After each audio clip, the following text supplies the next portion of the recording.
श्री राम जय राम जय जय राम। श्री राम जय राम जय जय राम।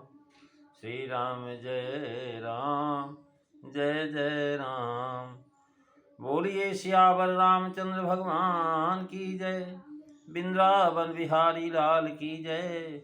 उमापति महादेव की जय। पवन सुत हनुमान की जय। सब संतन की जय, सब भक्तन की जय। सच्चियां जोता वाली माता तेरी सदा ही जय। बोल सनातन धर्म की जय। सद्गुरुदेव महाराज की जय।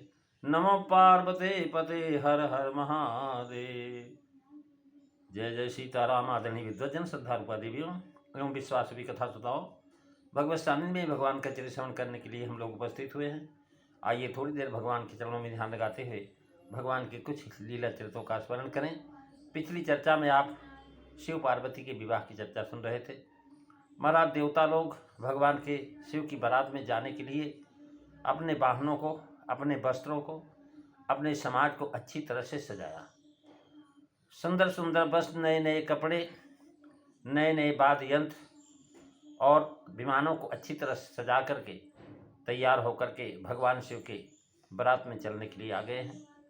और इधर भगवान शिव के महाराज दूल्हा बनने में बड़ी समस्या हो गई, क्योंकि उनके यहाँ न तो कोई माँ है, न कोई बहन है, न कोई ऐसा है कि जो उनको सजाए। उदास से बैठे, तब तक रुद्रगण लोग आए और रुद्रगणों ने कहा, महाराज जी आप चिंता न करें, आपका श्रृंगार हम करेंगे। आपके हम हैं तो आपको सजाएगा कौन। महाराज तुलसीदास जी लिखते हैं, किसी मही संभोगनु करहि सिंगारा, जटा मुकुट यही मोर सवारा, कुंडल कंकनु पहिरे ब्याला, तन विभूति पट के हरि छाला, मंगल भवनु अमंगल हारी, द्रवहु सुदशरथ अजीर बिहारी। श्री राम जय राम जय जय राम। श्री राम जय राम जय जय राम। महाराज समगणों ने भगवान शिव का श्रृंगार करना शुरू किया और जटा को मोर बनाया, एक प्रकार का शिरोभूषण जो महाराज ताड़पत्र या जो है खोखड़ी आदि का बनाया जाता है और विवाह में वर के सिर पर रखा जाता है, उसको कहते हैं मोर। कुंडल ये कानों में पहनने का एक मंडलाकार भूषण है जो प्रायः सोने या चांदी का होता है।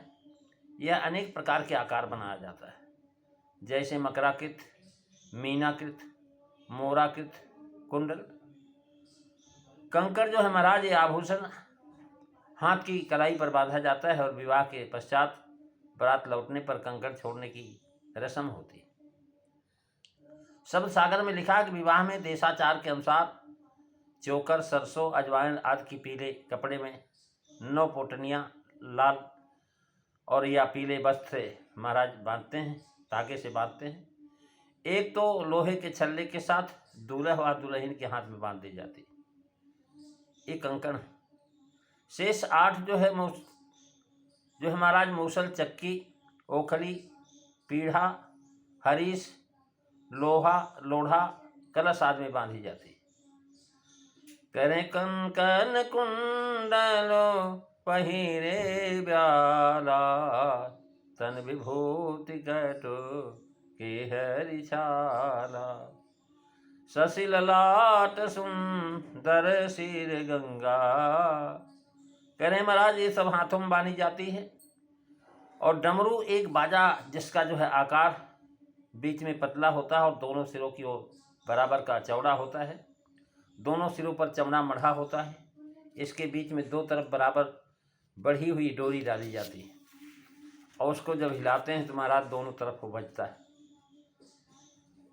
और जो है जिसके दोनों ओरों पर एक एक जो है कौड़ी या गोली बांध दी जाती है। बीच में पकड़ करके जब ऐसे बजाया जाता है तब दोनों कौड़ियों के चमड़े पर पड़ती हैं तो शोभा शब्द होता है। वह जो है महाराज बाबा शिव जी के अद्भुत प्रिय है डमरू।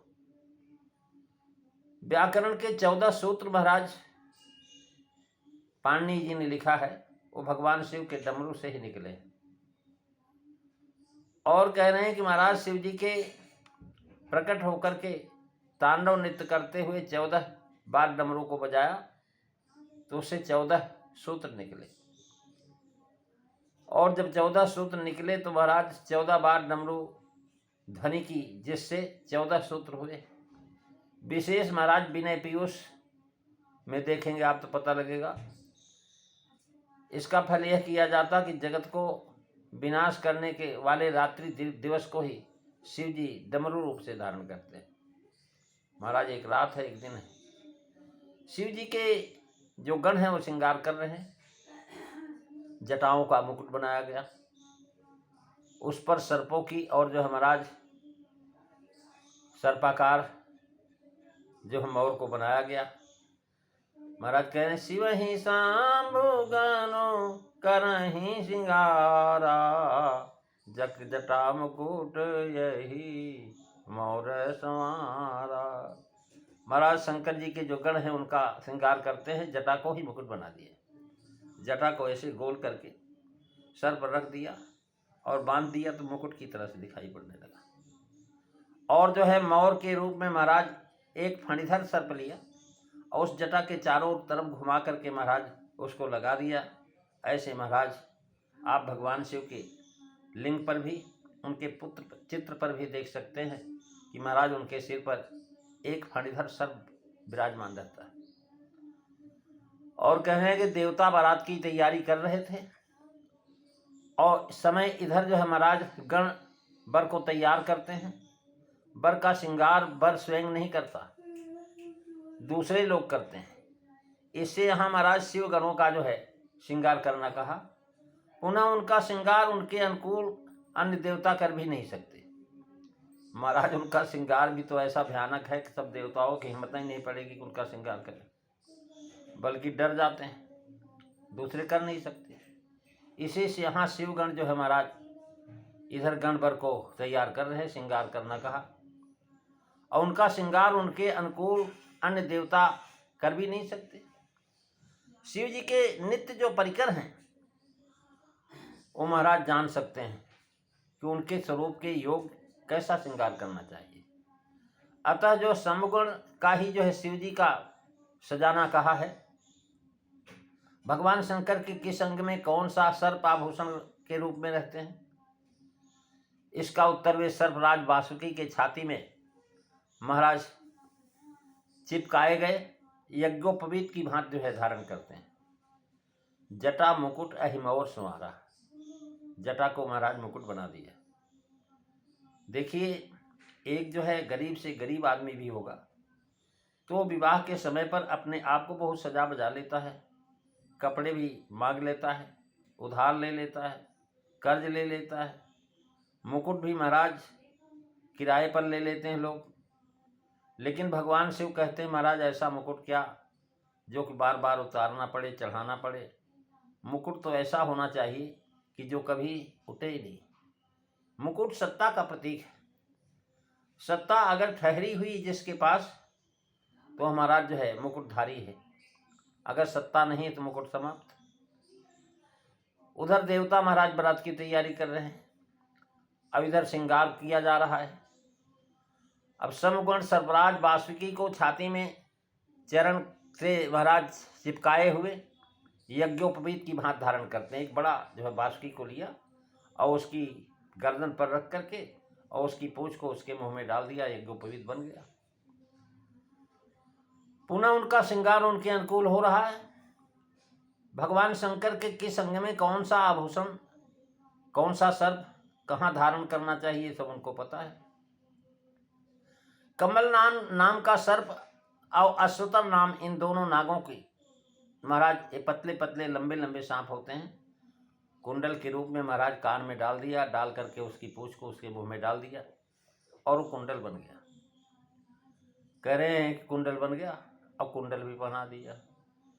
अब ये सर्पराज कुंडल बना रखा है और दूसरे और भी कल्कि से उत्तम कंकड़ काम करते हैं, और जो है शंख और पद्म नामक नाग उनके भुजबंद है, बाजू में बंधे हुए हैं। और ये श्रृंगार शिवगणों ने शिव जी का किया। जटा मुकुट यही मोर सवारा, और कंगन कुंडलो पहिरे ब्याला, कंगन कुंडलो पहिरे ब्याला। जटा मुकुट यही मोर सवारा, हमारी जटा को ही उन्होंने मुकुट बनाया, जो जटा कभी उतारी नहीं जाती। सत्ता हमेशा बनी रहती भगवान शिव की, कभी सत्ताच्युत नहीं होते, वही मुकुट बनाया गया। और यही मतलब सर्प जो फणिधर है उसको मोर बना दिया। कानों में कुंडल पहनाया गया। कानों में कुंडल पहनने का तात्पर्य है कि भगवान शिव के कुंडल जो महाराज सर्प, मानो भगवान शिव बताते हैं कान के अंदर संशय आकर के प्रवेश कर जाता है। संशय भी सांप है, और संशय रूपी सर्प जिसको जिसको गसा है महाराज वो बचा नहीं। इसने गरुण जी को भी डस लिया था। गरुण जी से पूछा काकभुजुंडी जी ने, महाराज कैसे आए? तो उन्होंने कहा भैया बात ऐसी है, मुझे संशय रूपी सर्प ने काट लिया। संशय सर्प गसौ मोहिताता, दुखत लहर कुतर्क कय बाता, मंगल भवन अमंगल हारी, रबहु सुदशरथ अजीर बिहारी। कुंडल महाराज जो कान के अंदर निंदा चुगली किसी की बुराई ना आने पाए, इसलिए कुंडल पहनते भगवान शिव, और सर्प के द्वारा बता देते हैं भाई ये जो है सब सर्प के समान है। निंदा चुगली किसी की प्रशंसा ये सब जहर है, इसको अंदर मत आने दो, बाहर ही रहने दो। इसलिए कुंडल के रूप में महाराज सर्प को धारण करते हैं। और कंगन के रूप में ब्याला, ब्याल का मतलब वो भी सर्प ही है, वो भी पतले पतले हैं, लंबे होते हैं। हाथ में बांध लिया, 2 बार घुमा लिया, घुमा करके उसकी पूंछ को उसके मुंह में डाल दिया, तो महाराज वो कंगन बन गया। और ये हाथ में महाराज लोभ रहता है, हाथ से हम लेते हैं, हाथ से देते भी। भगवान शिव कहते लेने का तो कोई मतलब ही नहीं, देने का ही काम है। मैं इसलिए हाथ में जो ऐसे सर्पों को धारण करूँगा जो महाराज हमारे को लोभ में नहीं फंसाएंगे। क्यों? लोभ ऐसा पास है कि लोभ पास जही गर न बंधाया, सो नर तुम समान रघुराया, मंगल भवनु अमंगल हारी, रबहु सुदशरथ अजीर बिहारी। श्री राम जय राम, जय जय राम, श्री राम जय राम, जय जय राम। महाराज अभी भगवान शिव के 4 श्रृंगार आपने सुना है। जैसे महिलाओं के 16 श्रृंगार होते हैं, वैसे पुरुषों को भी 16 श्रृंगार है। तो भगवान शिव के और श्रृंगारों की चर्चा आप अगली की कथा में सुनेंगे। आज बस इतना ही। बोलिए सियावर रामचंद्र भगवान की जय। श्री राम जय राम, जय जय राम, श्री राम जय राम, जय जय राम। बोलिए सियावर रामचंद्र भगवान की जय। जय सीताराम सभी को।